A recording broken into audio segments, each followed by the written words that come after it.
యాడున్నాడు మామ దేవుడు, యాడున్నాడు? ఒక్క ఫ్యామిలీలో నలుగురు సజీవ దహనం, వాళ్ళ ఎముకలు కూడా బయటపడలేనంతగా కాలిపోయి ముద్దలైపోయారు. ఇంకొక ఫ్యామిలీలో తల్లి కూతురు, ఇంకొక ఫ్యామిలీలో కొడుకు తండ్రి. యాడున్నాడు మామ దేవుడు? ఒక్కటే అనిపించింది మామ కర్నూలు బస్సు యాక్సిడెంట్ విజువల్స్ చూస్తుంటే. ఎందుకురా మనం లైఫ్ గురించి ఆరాటపడుతున్నాం? నీ చేతుల్లో నా చేతుల్లో ఏమన్నా ఉందా? ఎప్పుడు పోతామో, ఎప్పుడు సస్తామో, మన బాడీ మన ఇంట్లో వాళ్ళకి దొరుకుద్దో లేదో ఎవ్వడికి తెలియదు. బైక్ లో పోయినా పోతాం, కార్ లో పోయినా పోతాం, ఆటోలో పోయినా పోతాం, బస్సులో పోయినా పోతాం, నడిచిపోయినా పోతాం, ఫ్లైట్ ఎక్కినా పోతాం.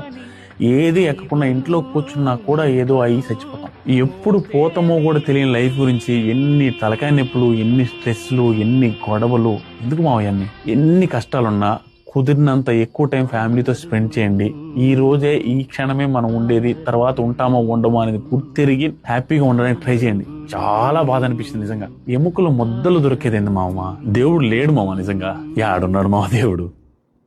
లేడు. ఫైనల్